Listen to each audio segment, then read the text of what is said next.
Fala, meus queridos, tudo certo? Cara, uma das coisas que eu tenho percebido desde que eu comecei a cuidar da minha rotina, começar a metrificar assim resultados, de fazer listinha de tarefas e etc, eu me percebi com uma certa dificuldade, que é qual? É de muitas vezes saber que determinadas atividades numa rotina específica têm pesos de relevância diferentes. É bem interessante porque quando eu comecei a fazer, todas elas tinham o mesmo peso de relevância. Então, tipo assim, desde lavar a louça até, por exemplo, fazer contatos de venda, eu estava atribuindo o mesmo peso de relevância para todas elas. E uma coisa que eu tenho percebido dentro disso é que, cara, eu não posso tratar dessa forma as coisas, porque eu tenho um horário para acordar, eu tenho o que eu tenho que fazer de manhã, eu tenho um horário pré-estabelecido para almoçar, eu tenho aquilo que eu faço de noite. São vários tipos de tarefa que precisam ser feitas que, cara, elas não podem ser negligenciadas, mas se eu me apegar a um detalhe que ele não é relevante, eu me prejudico muito. Um exemplo que eu posso dar em relação a isso é esse final de semana. Esse final de semana, de sexta para sábado, eu tive que ficar trabalhando numa automação para um cliente, que eu fiquei até 1h30 da manhã de sábado, e de sábado para domingo eu fiquei até 2 horas da manhã. E só que o que acontece? Uma das coisas na minha rotina que eu pratico, inclusive aos finais de semana, é horário para acordar, para fazer atividade física. E aos finais de semana eu acordo às 6 horas da manhã. Só que, cara, tipo assim, possível, velho. Possível, eu tava exausto,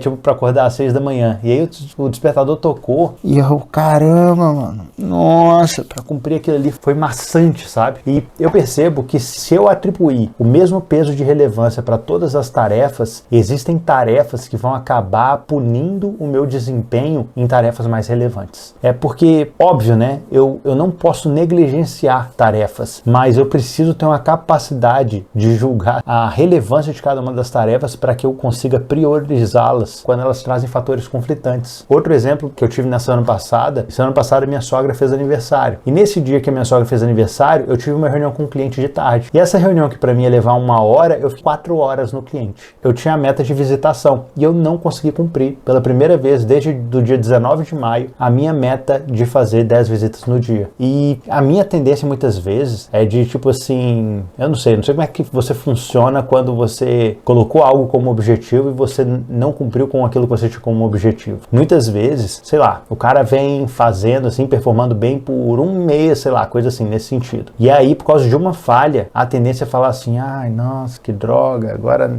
tudo que eu fiz foi perdido. E a minha tendência, o Natan interno, ele tem essa tendência de tipo assim, não serve de nada essas metas mesmo, porque eu não consigo cumprir nada. E é de abandonar tudo, é de largar tudo. É aquele tipo de 8 a 80, sabe? Cara, eu tenho que tomar cuidado com isso. Eu não posso colocar tudo dentro de um pacote. Mas ao mesmo tempo, eu não posso, por pensar dessa forma, começar a negligenciar tarefas que teoricamente são simples. Transcrever as coisas que eu fiz para uma planilha, para um calendário, pode parecer simples, mas isso aí me dá uma métrica, me dá uma noção de que algo tem sido feito. Eu posso retornar aos dias, saber, tipo assim, cara, daqui a 90 dias, como é que tem sido o meu resultado? E aí cruzar dados com o que eu fiz antes. Enfim, tem uma parte meio nerd das coisas que talvez você não goste de ver. Mas enfim, o que eu percebo em relação a isso que aconteceu é o seguinte, tem que tomar cuidado com pesos de relevância para tarefas diferentes. Existem coisas que são mais importantes do que outras. E para mim, principalmente, eu preciso não me punir, não me culpar quando eu não consigo executar determinadas tarefas porque eu estava cumprindo outras. Existe um vídeo que eu falei sobre a conveniência, né? Quando